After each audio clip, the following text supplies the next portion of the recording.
and the reveal. Oh yes, I'm in costume today. I thought it would be more fun to look the part.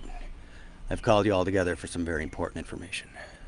Hope everybody's having a good Wednesday, midway through the week, almost to the 4th of July holiday. I don't know, is anybody doing anything like anywhere for 4th of July? I'm gonna have a late Happy Father's Day and Happy Mother's Day since I wasn't able to celebrate those in the moment.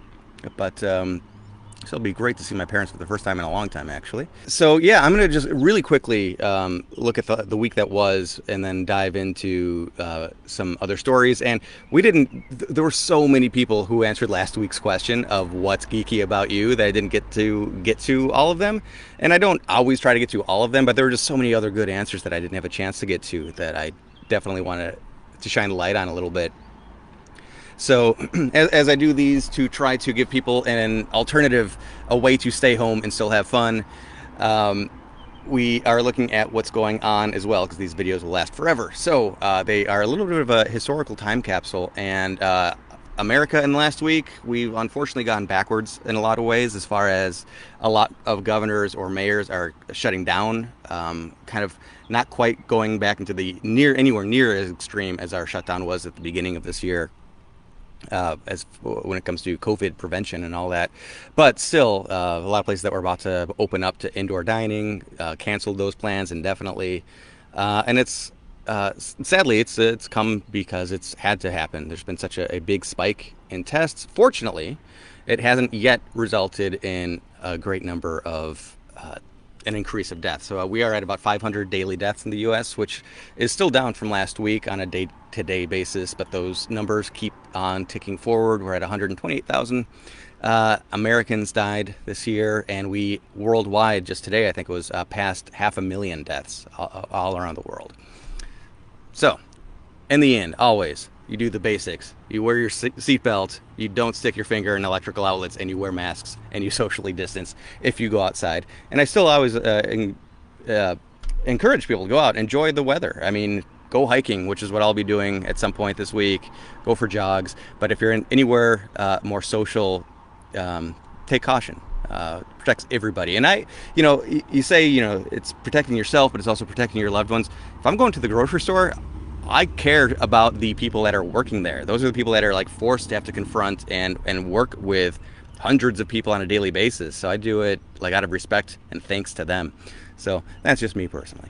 Another thing from last week I forgot to mention, more good news. I always love the good news. Baseball is coming back. So that's really cool. I'm just an absolute baseball nerd, so I'm excited. Even though it's going to be a weird season, it's only going to be 60 games instead of 162 games. All sorts of bizarre new rules about the rosters and all that, but hey, I'll take it any way I can get it. I love baseball, and this made me wonder, like, what happened 100 years ago when the Spanish flu was going on? And the wonder was, did they still have games? I mean, I knew they didn't have any canceled seasons back then, but what else was different back then? And the season was shortened, but it was actually shortened because of World War I, not because of the epidemic that was going around. And so they played baseball through the first wave, if you will. And then the second wave that was really devastating happened in October. So they actually got the World Series out of the way. They shortened the season so that the World Series and the playoffs happened in September, the only time that's ever happened. But again, that had to do with the war effort. Even though something did change. Actually, a couple things changed. And by the way, I had no idea that Babe Ruth came down. He contracted influenza, the Spanish flu, and was exceptionally sick from it, hospitalized for it, which I can't believe I never knew that. That was back when he was with Boston still.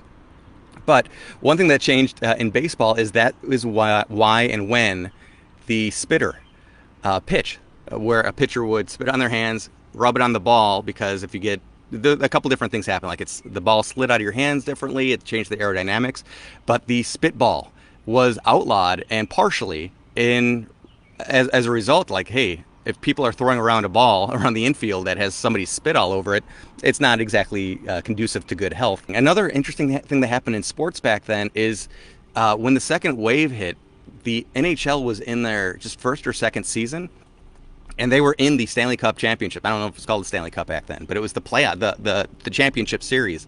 And the Montreal Canadiens were one of the teams, and I can't remember what the other one was, but they were knotted up. They were tied. No team had an advantage, and they ended up canceling the season right then and there in the middle of the championship, because almost the entire team of the Montreal Canadiens came down with the flu as well. And actually one player on that team and the general manager of the Montreal Canadiens died as a result of it. Bart is saying go Twins. As a White Sox fan, I cannot agree with you on this one, but I'd be happy to talk baseball with anybody. The Twins are still a really good team. Max Kepler, Luis Arraez, there's Jose Barrios. I respect the Twins. I'm not allowed to like them. And Greg Lawson, hey, from Georgetown, Texas. I hope things are going well down there. I know Texas was one of the first states that started to walk back its opening up, which was a really good thing to do. We love Texas. We go down a couple times a year. I would always go down. In recent years, I would always go down for the Austin Film Festival in October, which is where I met Craig for the first time. And also, no, I take that back. We met at Michigan Paracon first, maybe, but we also saw you in Austin. But also the South by Southwest Festival, which Wendy and the band Sunspot would play at, and they've been playing there for like a dozen years, probably I think more than that, every single year, and this is the first year they've had to miss. Great question last week that so many people responded to. I didn't have time to respond to everybody or read everybody's off. The question last week was, what makes you geeky? What's geeky about you? Why you would consider yourself or other people might consider you geeky? So Christy writes, too many ways to fully describe, but I'm quite the film, TV, sci-fi, horror, fantasy, anything weird geek, and I own more memorabilia than I have room for. Correction, I do own more, and I've seen her live streams. She's accurate. She has no problem dressing her set. And also, what I loved about the geeky question from last week is the wide variety, because Anne Victoria Lamont said, I'm a soil health nerd. Didn't see that one coming. I geek out over anything regenerative agriculture, permaculture, urban ag, land stewardship, rainwater capture. Awesome. Mark Johnson says he's a major geek. Literally check all the boxes. Anything to geek out into or about would qualify, fantasy sports included, music, paranormal, sci-fi, all very big for me. Amanda Lee, total Miyazaki film nerd. I love Spirited Away, one of my favorite films of all time. And I think my favorite answer came from Peter Holliker. Peter, shout out to you. Love that you commented. He was one of my assistant directors back in Hawaii on Forgetting Sarah Marshall. And the thing that makes him the most geeky, according to him, is that he knows me. I will take that.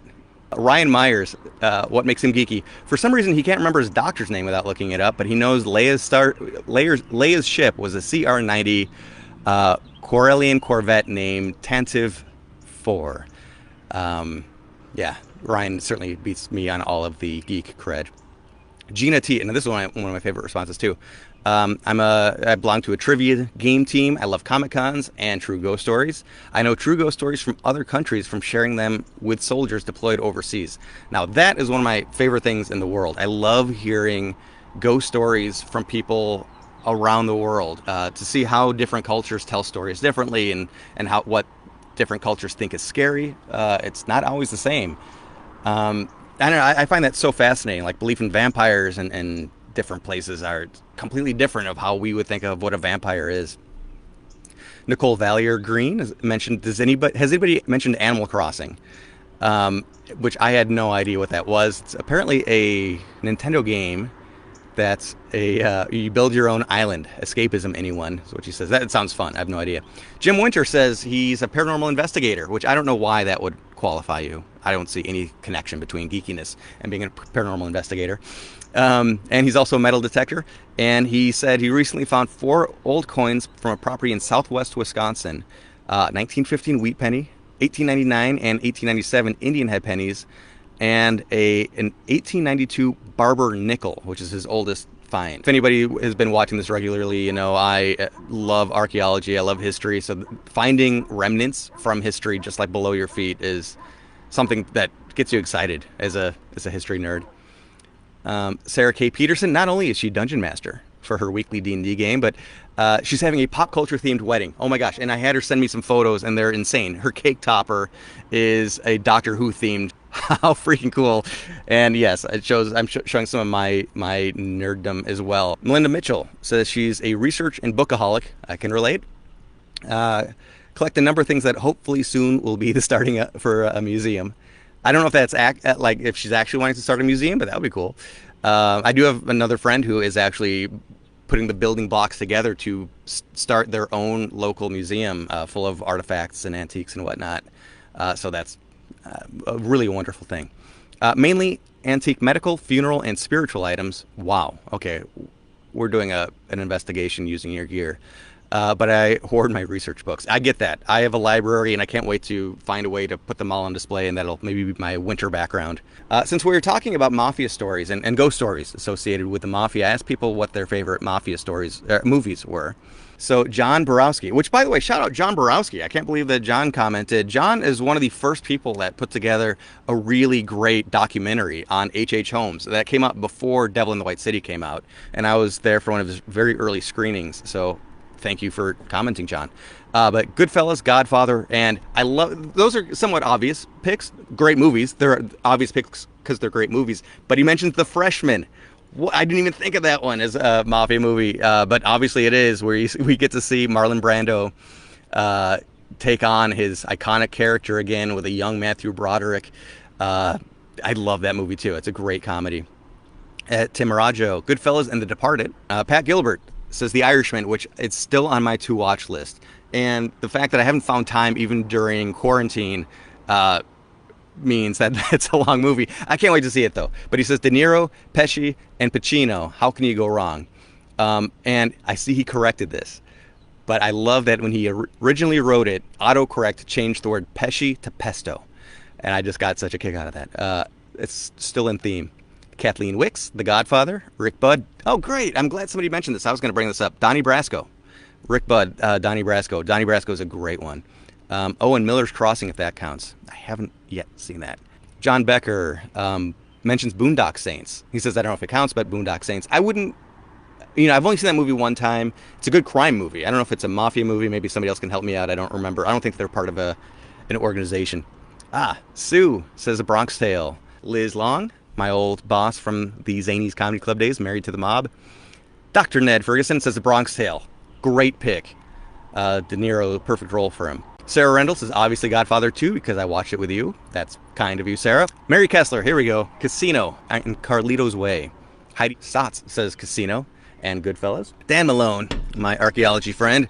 Mobsters? I don't know that one. Untouchables. Well, I'm going to reference Untouchables later. Goodfellas and A Bronx Tale. For comedy. Well played, Dan. My Blue Heaven. My Blue Heaven, one of the great... And it is a mob movie. Not only is Steve Martin in witness protection in that movie, but then he realizes that down in San Diego, he's hanging out. Like a whole bunch of people in his neighborhood are his friends from back home, so they can put together their own little older crime syndicate. I'm guessing this is Christie's answer, which might be why it's taking a long time to load. It is. Okay, Goodfellas, Godfather 1 and 2. Sorry, even 3, even though when I thought I was out, they pulled me back in. That's great. Departed, Road to Perdition. Only one to mention that. One of my favorites. Casino, Once Upon a Time in America. Another first one. Eastern Promises. Whoa. Eastern Promises. What an awesome movie. American Gangster. Bumpy Johnson. Oh, that's a great movie. And I don't know how to stop. The only one that I would put on this list that hasn't been listed yet from this whole thing is Gotti. HBO Films, original film. Although they do some creative storytelling where they really make it seem like John Gotti is a very anti-drug trafficking boss. He definitely trafficked drugs. A lot of the higher-ups, the old-timers in the Mafia, they say, stay away from that. Like, we can get away with a lot, but one of the few things that won't be tolerated at all is if we're bringing drugs out. That gets tracked very easily, and that could put us all in jeopardy. So stay away from drugs. Gotti did not stay away from drugs. He was definitely part of the drug trafficking in New York. Okay, so let's move on to some ghost stories, shall we? I've always had this interest in Mafia stories. Bart, you mentioned it yesterday when we were chatting that you were surprised to see how much Mafia content I had in my book. I find it fascinating. I don't really know why. And I guess it started, I wrote a story for my high school paper. I was trying to just, every issue you're just trying to find something to write about when you're in high school. And I had heard some legends about this thing happened, this action happened in this part of my town that I grew up in, and I wanted to research and find out, were these legends or were these true stories, and really what is the bigger story. Like, okay, you could say Capone's gang firebombed this house down the street. Why? Who lived there? I wanted to get to those kind of answers, and so I ended up interviewing a couple of amazing people that worked in, they were usually retired cops, but they were working in the Illinois State Police News Organization.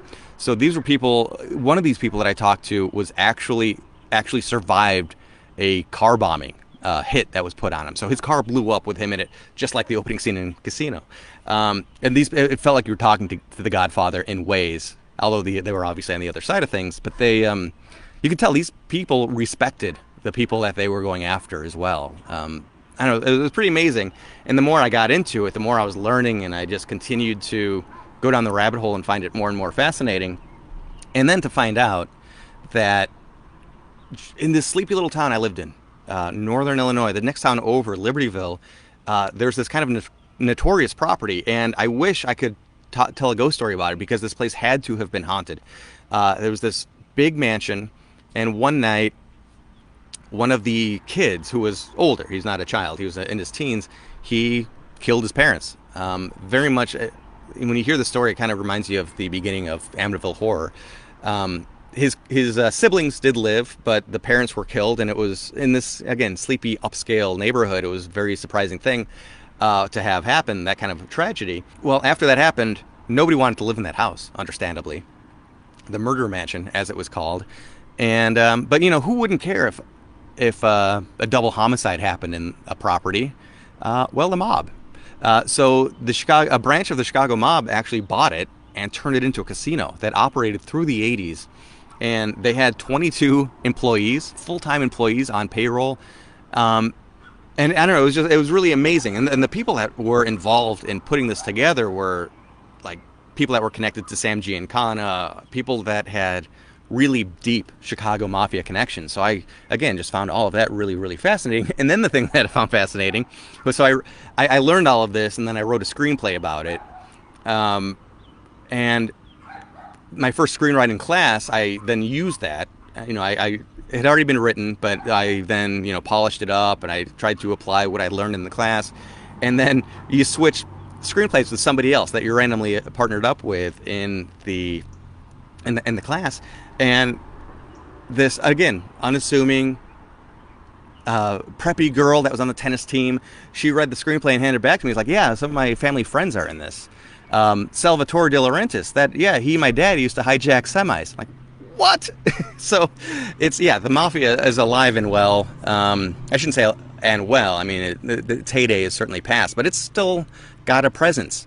Who knows where? And I hear in Italy, when the pandemic broke out, that the Italian Mafia got stronger than ever. I don't really know how those two things play into each other, but the unique thing about the Mafia is they find ways to survive, and they provide services of sorts so that they continue to be relevant. And of course, they've got all this money for so long that they've got these stockpiles, and they've got resources to continue to be relevant. Oh, and then to find out, I ended up talking with people that were blackjack dealers at the casino, and I don't know, it was kind of amazing how ubiquitous the Mafia presence was, even in small town suburbia, and not all that long ago. Hollywood Tower Hotel, this used to be one of my stops when I was doing the ghost tour out in Los Angeles. And first thing is that I would do is I would pull up outside of it, and I'd ask people, hey, does this building look familiar to you at all? If there were Disney nuts on the tour, which usually there was at least one, like, oh my God, it's the Tower of Terror. Yes, absolutely. The Tower of Terror ride, it was very much visually modeled after the Hollywood Tower Hotel. The Hollywood Tower Hotel was built in the 1920s. It was a place a young, fresh to LA, not yet famous Humphrey Bogart first stayed. I'm sure scores and scores of classic Hollywood legends stayed there when they were cutting their teeth in the industry, when Hollywood was barely anything yet. But the interesting thing about that place is, well, for one, if you don't know the ride, the Tower of Terror, it's a Twilight Zone themed ride where you get into an elevator, and the elevator, like the building gets, the story behind the ride is that it gets like hit by lightning and you end up shooting through the Twilight Zone in some other parallel dimension type of thing. And it's one of those rides with a big drop that you get dropped and thrown up and then dropped again. It's actually easily the coolest ride at Disneyland. And now it's not even there anymore. Now they turned it into the Guardians of the Galaxy, which I haven't ridden, so I have no idea. But though I do hear it's good. So in real life, I did check this place out. I rode the elevator, and I could see how it could inspire a thrill ride. Because first off, the walls of it, the paint job looks like a Rorschach test, just splotchy white and black, and very busy. And because it's so busy and you're in an elevator, it feels claustrophobic. And because it's so busy, I didn't see where the buttons were right away, which seems like an odd thing. The buttons are always in the same place, right? They probably were, but when the doors closed, I had like a moment of panic, like, how am I going to get out of here? And the other thing about it is when you call for it, they have fogged glass windows and these red lights on top and bottom of the elevator. So you see this like ominous red light approach. Again, it just makes it creepy, even though this is an apartment complex and that's how people go home every day. There was a woman, she has not put this book out yet, and I'm dying to buy it. Whenever she does put it out, I really hope she follows through with it. She realized that her apartment was haunted, and she didn't really give details about why and what way it was haunted. And then, she lived there longer. She would make small talk with other tenants, and then she realized that just about everybody in the hotel, and it used to be a hotel, now it's an apartment building, they've got their own ghost stories about their own apartments. So, then the question is, like, why is this place so super haunted? And for a long time, this location was associated with Mafia, LA Mafia. Stories about people being either thrown out of upper windows or being just held out of them as an intimidation factor. It's always tough to verify Mafia urban legends because so much of it is just hearsay. A lot of it's not going to be written down in any official way. So it sounded like just a big urban legend. Until you find out that one of the first, and maybe even the first, but one of the most high-profile Mafia hits happened just outside of it. Not literally outside of it, but less than half a block away, kind of in front of it still. There's a side street in front of it, and it happened, this hit happened down there. And this is going to go back to Bugsy Siegel. Bugsy started out in New York. He oversaw Murder Incorporated. Now, as you may or may not know, there's the Mafia in New York. New York's such a big city, so many people to run all of these different boroughs that they split ownership. And also they did this to make sure that the Mafia families weren't fighting each other over territory. 5 families, and they've got their own different districts. And as a side of that, not really affiliated with anybody particularly, was Murder Incorporated, which was kind of like a hits for hire organization. So it would be just one more way. It's almost like blood money laundering to have somebody outside of your organization doing the hits. And Bugsy oversaw that. And by the way, Bugsy, the name comes from like bugging out. If you're crazy, he's a little Bugsy. And Bugsy, of course, did not like that at all, and you would never say that to his face. He ends up coming out to LA. Jake Dragna was the boss in Los Angeles at the time, but Siegel was there helping out, setting up horse racing wire services, and just kind of being involved. He was doing some drug running as well, not running, but trafficking from Mexico on up to California. And he got involved with labor strikes. He would manipulate the unions in Hollywood, the movie system, to go on strike, try to extort money out of studios. And he would also, I mean, just the most bold-faced, like there's nothing clever about this. He would just borrow, he would make a lot of famous friends, because, you know, everybody wants to be in with the gangsters, just all the way up through Sinatra. He would make very famous friends and then borrow money from them, knowing full well that they'd never have the balls to ask for the money back. And so that was kind of a side hustle for himself. Eventually, so when he moves out to LA, he's no longer running Murder Incorporated. Somebody else is doing that. And one of his good childhood friends, Henry Greenberg, who's one of the hitmen in New York, he comes under investigation. He did everything he could to live his mafia life the right way. When the feds were after him, when they identified him and wanted to question him, he fled to Canada. And he hid out in Canada for a long time, and the family back in New York would be sending money up, and to try to, just keep him comfortably living outside of the U.S. borders. Eventually, that money began to get lighter and lighter, and soon now he's just, essentially getting paid to hide out up there. He's not earning any money, but he needs that income to continue. So he writes a letter back to the family, the Murder Incorporated, to, hey, can you keep sending me money?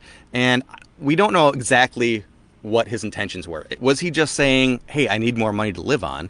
Or was he saying, I need more money to live on, and if you don't send it to me, I'm going to come back and testify? Whatever the case, the families got nervous. Again, Bugsy grew up with him, so they said, you call him up. He likes you. He knows you. You have a history back to childhood. Invite him out to L.A. to lay low there. So Bugsy does that, and he comes out to L.A. Bugsy puts him up in this apartment, again, like I said, right by the Hollywood Tower. Just kind of keeps an eye on him for a little bit, but really they're just setting him up for a hit. And what Bugsy does, as the smooth gent as he is, he throws a big party. He invites a whole bunch of people over. He has this house in Westwood, and in the middle of this party, as all of these people are around, he quietly excuses himself and sneaks out a back door, so nobody really notices that he's gone. And then he and a couple of other hitmen wait for Greenberg outside, and they execute him. Doing that, the fact that Bugsy was able to kill his childhood friend for the family really endears Bugsy to the family. To say, okay, this is a guy we can trust. Now, we know Bugsy, especially if you guys have seen the movie, he ended up falling for a woman named Virginia Hill, who he let have a lot of control, and she ended up skimming a lot of money as they were going out to start up the Flamingo, which was named after Virginia. She was a redhead with long legs, and so Bugsy named the Flamingo Hotel and Casino after her. And there was a time where he was confronted, say, hey, you got this woman way too involved. If this is going to continue on, you have to vouch for her. And vouching for her means that you would pay for her sins. And he totally vouches for her. And of course, things don't go well. The casino first opens and flops. They close it. They try to reopen it again. It flops. It's not making good money for a long time. Again, don't forget, this is just one random casino in the middle of nowhere. Las Vegas was at that time. So he knows the heat's on him. In addition to the fact that they're not making money, that they've invested so much, there's still a lot of money missing off the books here. And when Bugsy was over at Virginia's house one day, a sniper through the window, shot him dead. The building is still there. The house is still there. We did go to drive by this house. I believe that there is a haunting at that house that is associated with his death. People will see a shadowy figure get up from the couch, which is where he was sitting when he was killed. Again, this is a case of talk about a sudden and unexpected death. He probably didn't know anything was happening, so he just was killed instantly. The photos of his death are findable, the crime scene photos, very, very graphic. He was shot in the head. I'll just leave it at that. So he was killed instantly, probably never even had a chance to react. And you see that sometimes with stories of these sudden deaths, that there's like a panicky spirit that remains. The crash of Flight 191 is one example where all of these people, they had more heads up than Bugsy did, because they at least fell from the sky from a relatively low altitude, but they still fell from the sky. They knew it was going to go bad, but people in the neighborhood where that plane crashed would hear frantic knocking at the door, open it up, and nobody is there. And you think that these are people that maybe died in that plane crash that are running for help, not knowing that they're dead. And it seems like Bugsy's ghost might be similar like that. So we don't know if the hit that was carried out right there in front of the Hollywood Tower Hotel, if that's associated with why that building is haunted or not. But at least it lends credence to the possibility that there are mafia associations with that building. By the way, if you're on the What's Your Ghost Story page, there are links there. I did a 3-part write-up about Bugsy's time in LA. There's a link to that. And also there's a link to this article on whatsyourghoststory.com about the Wonder Bar. I'm going to stop. I thought it would be very appropriate for this one, since we are talking about the Mafia, about the organization that really got most of its power from the Prohibition days, to have some whiskey to sip on right now. A little bit watered down because I've been talking a lot. And got some bugs in there. Got some Bugsies in there. And this is also from the Safe House. If anybody knows the Safe House in Milwaukee and Chicago, one of the coolest themed restaurants and bars ever. Locked in time. This location opened as Eddie's Wonder Bar in 1929. Though the name changed a few times over the years, this building once again is known as the Wonder Bar. Perhaps it's the fact that this building is so unchanged that's led it to be a comfortable location for its regulars to remain even after death. It is certainly worth noting that many of the original regulars were people of ill repute. The restaurant was opened by Eddie Toohey. He was the only Toohey brother out of 6 that was not a known criminal. The terrible Toohey brothers gang started as bootleggers who first supplied booze to Capone. However, eventually Capone wanted to take over their operation and a full battle broke out. This was known as the famed Beer Wars. The same year the Wonder Bar opened, one of the brothers, Joseph, was gunned down by Capone gunmen. By this time, other brothers, John, killed by Capone in 27, and James, killed by police in 1917, had already met their end by bullets. While he was not considered a criminal, it'd be surprising if he kept his nose completely clean. With such powerful brothers, Roger and Tommy the Hitman, Tommy's nickname, the Human Bomb, was still in power. In addition to bootlegging, and by the way, speaking of like what people were known as or what their specialties were, before you feel bad about Harry Greenberg, Siegel's childhood friend, being gunned down, he was known for his ability to disfigure people with acid. So he was not exactly an angel himself. In addition to bootlegging, Roger enjoyed in selling gambling in local saloons. Was Madison's Wonder Bar one of them? I would guess yes. It is worth looking into further. And it's also generally accepted that this was one of the safe houses for John Dillinger, as his crime spree dotted the Midwest. Current employees freely share paranormal stories, things they've heard, things they've experienced. Wendy Lynn Stotts and Mike Huberty and I were lucky enough to get an impromptu tour of the basement and its mysterious tunnels. Legend has it that at least one of these tunnels reaches Lake Mineola, which, if you don't know Madison, there's 2 large lakes, and the capital and downtown area is on this isthmus that runs through the middle of them. It's a very unique city geographically. However, being a quarter mile from shore and that lake not easily connecting to any larger waterways, I'm really unsure of the benefit, unless they were just shipping booze out to other lakefront taverns. We'll talk a little bit more about other known bars that have underground tunnels that led to places like that. Whenever you hear tunnels, first off, that really piques the imagination. People love hearing about these hidden tunnels used by prohibition gangsters and whatnot. A lot of it, I think, is overblown, but they absolutely did use man-made tunnels. So it's worth noting that the distance from the back door to the nearby rail line, however, is only 100 feet. So this is just my hypothesis. Perhaps this was a way to keep the booze flowing from Chicago to Madison and beyond. Claims of shootouts here have been unverified so far, but research is continuing. If nothing more, an archaeological study of the building, the rail line, and Olin Park, which is the park that's situated between Wonder Bar and Lake Mineola, would be fascinating to do, and that's something on my archaeological wish list. Whatever the reason, hauntings are continued and regular. Objects move by themselves, including heavy chairs.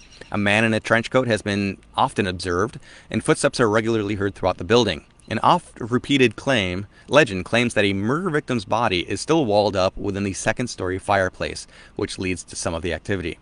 And again, there's so much unverified, but we do know for fact who had, who owned this place, who built this place. A member of the terrible Tooheys, that's not going to be a completely clean location.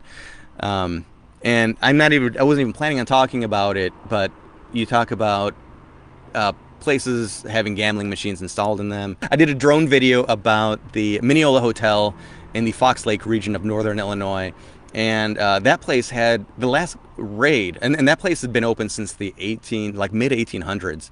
The oldest standing wooden structure in Illinois, a big structure as well. Maybe I shouldn't say oldest standing wooden structure, but I think of that type of frame, it's the oldest still standing from just after the Civil War era. Still stands today. It's condemned now, unfortunately, but the last time that they had a gambling raid done there where machines were taken out was 1956. So, and we are talking about that place gained notoriety in the early 1900s. So that was definitely a place under heavy Mafia control for a very, very, very long time. Yeah, let's get back to tunnels, because I want to talk about the Irish legend, which is such an amazing location I was able to cover for my book. I was one of the first people to be able to write about it. I don't know if I was the first one. I was definitely one of the first. Maybe I was the second. It's this location on the south side of Chicago. And again, I shouldn't say again, but Capone was a South Sider. He really took over the South Side, and he tried to find his reach in many, many, many other places. And he hopscotched over northern Chicago a lot. There were some battles up there, but really it was Bugs Moran, another Bugs, who oversaw the north side of the city. And of course, it was those two fighting that led to the St. Valentine's Day Massacre. Super duper quick aside, to this day, the building where the St. Valentine's Day Massacre took place is now a park. That building was destroyed in one of the city's efforts to remove its association with organized crime. One of the black marks it thought really, it's just part of our history. Let's not erase history. But so that place is now a park. And I've gone there. I've done EVP sessions. I haven't gotten anything, unfortunately. But people that would go into that park with their dogs would freak out. So maybe there is some sort of paranormal activity or just some weird energy. As a dog is starting to bark its head off right behind me. So yeah, maybe there is still activity there. People believe that's so mostly just because of the dogs acting so strangely there. But on the south side, the Irish Legend, great name. It went through so many different incarnations. I don't know when the building was built, but it was around during the Capone era. We know that this building had big stretches of time where it was unoccupied entirely. Eventually, in the 1970s or 80s, a biker bar moved in there, but apparently they only operated on the main floor. Maybe they used the basement for storage, but they didn't go into the upper portion at all. And so after they came and went, and apparently they probably did a little bit of damage to the place, but it's sat vacant again for a long time. And then in the late 90s, it opened with some new owners under the name Cavalone's West. And this is when I first encountered the place. Actually, I walked to this building right after having my paranormal experience at the Willowbrook Ballroom, not knowing that was a haunted location, but I was just freaked out. I needed to get away. And wouldn't you know it, I walked into another haunted location. And while it was owned by the couple, when it was called Cavalone's, the waitstaff was very open to talking about it and actually give us a tour of this location. It was just wild how locked in time this building was. It was basically a living museum. As you sit in the main restaurant area, you might notice it, you might not notice it, but when you're sitting down, it's a brick building, but all the windows are kind of higher up than you would expect windows to be. And the reason for that was it was built for this area to be the casino. So if there was a drive-by that happened, or a lawman trying to peek his head in the window, all the action would be below window level. Also, the windows were always fogged glass, so nobody could actually poke their head in. There was a front area that today is the bar, but apparently at one point that was kind of the first line of defense, because the bar area, you could kind of screen who was coming in. And you could, I don't know, I would assume that the casino area was kind of hidden, but maybe there was just a door there. Not exactly sure on that one. The upstairs was a brothel, and there was a bell system that ran from the bar area where the prostitutes upstairs would be able to pull a string to ring a bell to let whoever was managing down there know that I'm ready for my next customer. And apparently that bell system was still in place. Like everything was untouched when these owners took control over it. They also went downstairs and started to clean out the basement. And when they were down there, they found a lot of really amazing things. They found, I don't know why, but they found some historic gear from World War II, I believe it was. But they also found this unbelievable, beautiful, Italian-made hidden roulette table. And when I say hidden roulette table, it's because on the top of it, it looks like this just, again, incredibly well crafted chessboard, marble top with the white and black checkers. However, you take that off and then slide it open, it was hiding a roulette wheel underneath it, and of course all of the different places to place your bets and all the numbers and all that. And here's one of our first ghost stories. It's alleged, now I've never seen this, I want to see this. If somebody has ever seen this, please send me the file. Apparently people have been able to take photos of this old roulette wheel, and I took pictures as well, but didn't have anything happen. But on some of the photos, when they would be developed, or I guess you'd see them then after you take them on a digital camera. Chips and the ball would appear as if a game is in progress. Very cool. I hope that's real. I don't know if it is. There are legends of a romantic tryst that didn't go well between one of the prostitutes and her boyfriend and a customer that was falling in love with her. The boyfriend said, hey, I should have a conversation with you, meet me downstairs. And he waited downstairs for him, and it had the slat-like staircase. So he just kind of waited for the guy to come, and he grabbed his foot, and the guy fell down the stairs. The legend goes he broke his neck and died on the spot. There's a discoloration in the cement down there, and people claim that that's where the guy died, and I don't know why that would discolor the cement there, but that's how legends work. Whatever the case, there are different psychics, and I don't know if they've ever done metal detecting or anything like that, but there's a lot of people that really claim that there's something buried underneath the floor, and I don't know. It's very easy to claim that, and it's possibly very true. It was a cemented floor, but we don't know if there was ever a time where it was just a dirt floor that they eventually cemented over after hiding something. If I was the owners, I'd probably dig it up just to put that one to bed. Something that was really, really cool to see in the basement was they found a hidden room, and you kind of go back into this narrow corridor, and then you would crawl on your hands and knees underneath to this really small, like doggy door sized opening. And what you would find yourself in is this really narrow passageway that didn't go anywhere. It could hold maybe 20 to 30 people. And it's apparently a place, and it had some knotholes in it so that you could look out from inside. And the belief is, which I think that they've been able to verify this, is that if there was a raid, they would hopefully get the tip off early. Anybody from the casino could race downstairs and just wait it out as everybody else got arrested. And then once the coast was clear, you'd come back out. And they found, and I was able to see this myself, all of these candlesticks that had been burned down to nothing, just puddles of wax that were dripping off the side on these little ledges. So people that were obviously hanging out in there and just waiting it out in the dark and by candlelight for who knows how long. Because again, this is a very narrow, like you could, about the width of a person, but if you're side by side, you can get a couple people maybe face to face, nose to nose in there, and long. So you're not doing anything. This is not a room for anything other than just hiding and waiting it out. And it was very cool that the candlestick, the candle wax was still in place. Oh, I'm cutting myself off here as there's so many things to talk about this location. The legend is with that love triangle is that once the admirer was killed off in the basement, the guy went upstairs to the prostitute and murdered her as well. And there's legend that there's still blood on the floor about that. Now, I will say that the Paranormal Cops TV show, Ron Fabiani was the one of the detectives on that. It was a short-lived TV show that involved a lot of Chicago cops that like to ghost hunt. And they brought the luminol, which is a substance that you sprinkle it on blood, and under black light, it would react a different way, and you'd be able to tell whether or not it was actually blood, no matter the age of it. They did the test, and it turned out it was not blood. So, oops. Still, legends galore. So, I'd mentioned, I'd led into this talking about tunnels. This is a place with tunnels. It had 3 tunnels, and we are on Archer Avenue, which is the most haunted street probably in all of Chicago. Resurrection Mary, the Willowbrook Ballroom, Chet's Melody Lounge, the St. James Cemetery. There's so much on this one street.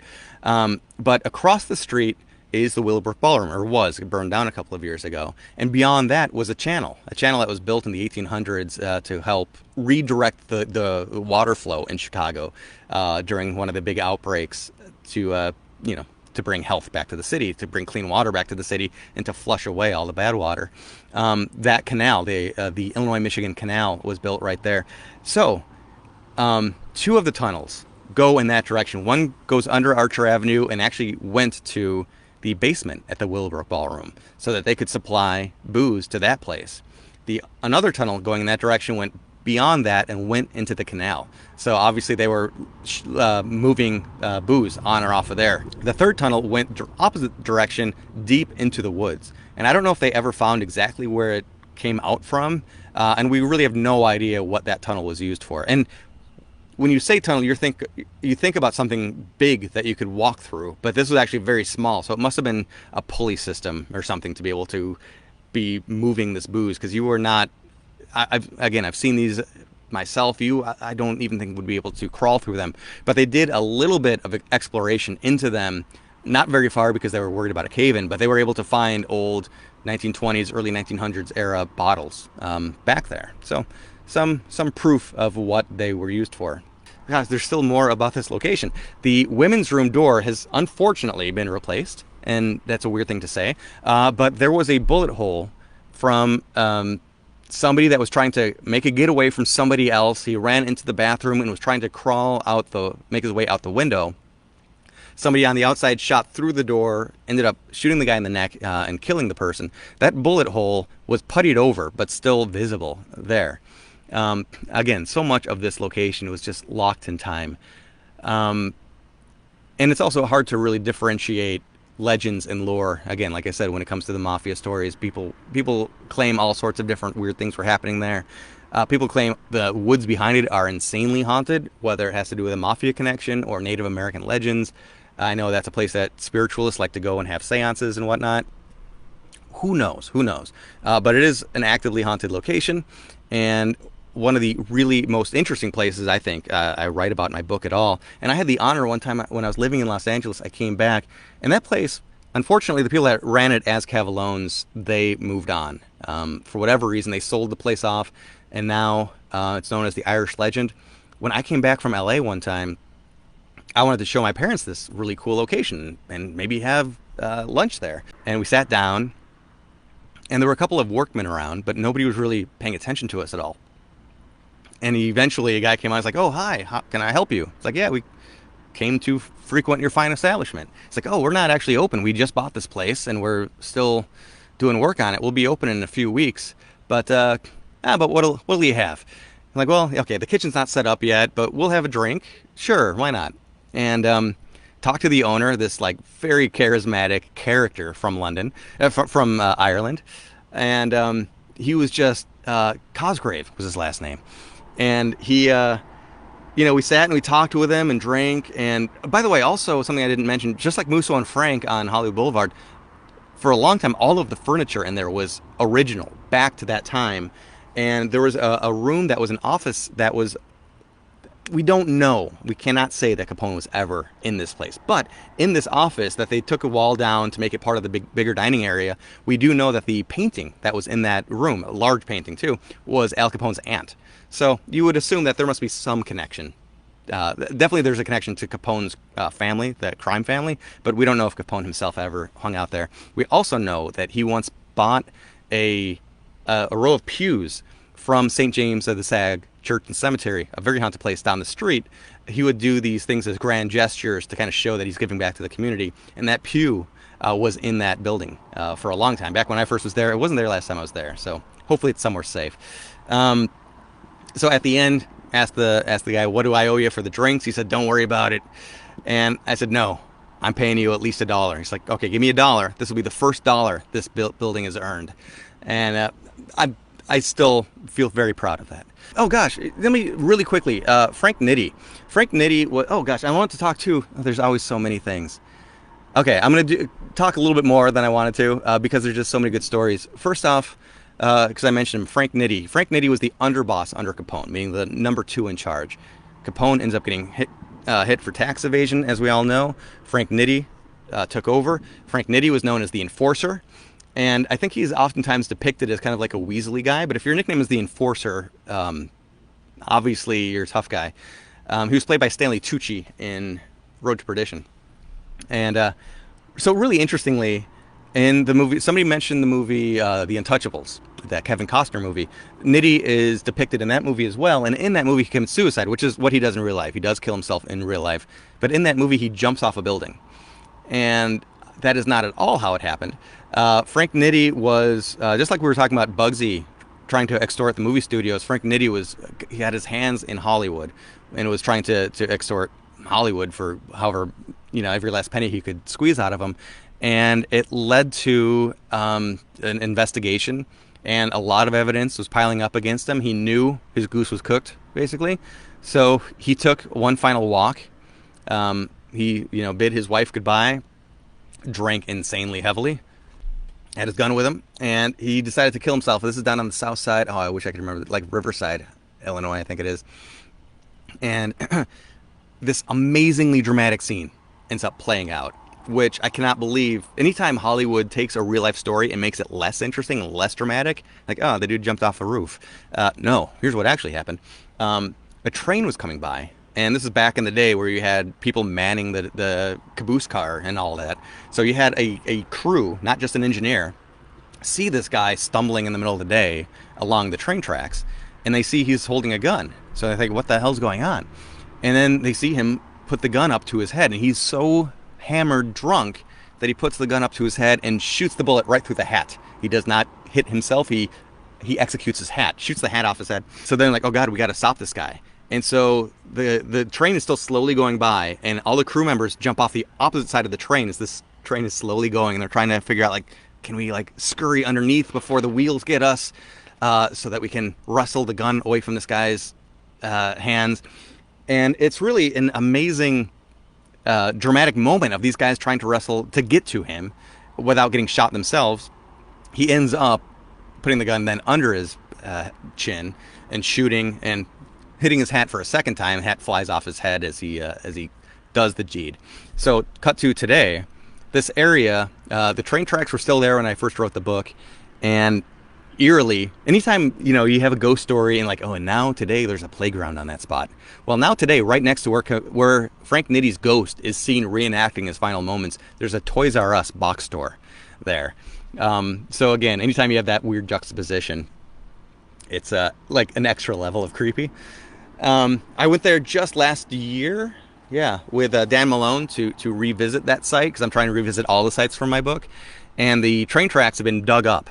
There's still all of that white rock that the train tracks are built on, but they, for whatever reason, must have reused the materials. But you can still find shrapnel, like bits of the railroad ties or the nails that you nail in the train tracks with. Christy writes, that Capone, he was everywhere. Also great part in Boardwalk Empire. Yeah, Capone, man, he had his hands in everything. And something I haven't talked about yet is, the fact that I live up here in Wisconsin now. There are Capone stories. I mean, he had his big hideaway was in the North Woods. A friend of my dad's, he had all these great stories and knowledge about the Mafia, the Prohibition history of the area, where he himself was snowmobiling in the woods one day in the middle of the winter. Obviously, it's snowmobiling. And then he and his friend came across a boxcar just in the middle of the woods, and they go to explore it, like a couple of kids. They open the door and they find that it's full of slot machines. And I think he kept one of them, and his friend then, I don't know, fenced him. I don't know what the hell happened to him. But I mean, this is the kind of stuff. It's like, okay, obviously that came from the Mafia. And he also pointed out to this tiny little side road. You would drive by and not even think of it. It just said Keg Road, K-E-G, Keg. And he said down there was the biggest Prohibition bust in history. It's like, I love this Mafia history stuff. And then, so what else? Oh, I was going to mention Mickey Cohen. There's still, I love to use paranormal methodology to try to solve some of history's mysteries, and few factions have more mystery than the Mafia, because you don't really know a lot of what happened, what went down. So Mickey Cohen was the mob boss of LA, and this guy, I can't believe there's Mosquito. Maybe that was Mickey Cohen reincarnated, because he was tenacious. Mickey Cohen was a firecracker, and I can't believe he was one of the few mob bosses that lived a long, full life while also being a showman. That was something else that bosses didn't like about John Gotti or Bugsy Siegel, that they were too happy to be in front of the cameras. And Mickey was he was sat down for a photo shoot with Time Magazine, with Life Magazine, I should say. He was famous. He had famous friends. He was doing everything wrong, and he was a loudmouth, man. So legendarily, he might have some connection to the Formosa Cafe. We don't really know. There's a lot of legends about it. Actually, I take that back. We know that he had some connection because Jimmy Bernstein, who's the prize fighter that opened that, borrowed money from Mickey, and we have record of his checks. So we know that he has some connection to that location. We don't know if he's actually one of the people haunting it. But So Mickey Cohen had a right-hand man named Johnny Stompanato, who was the enforcer of his day. He was just the tough guy, the hitman, the muscle. If you are even within the mafia, if you are the muscle within the mafia, you are a tough dude.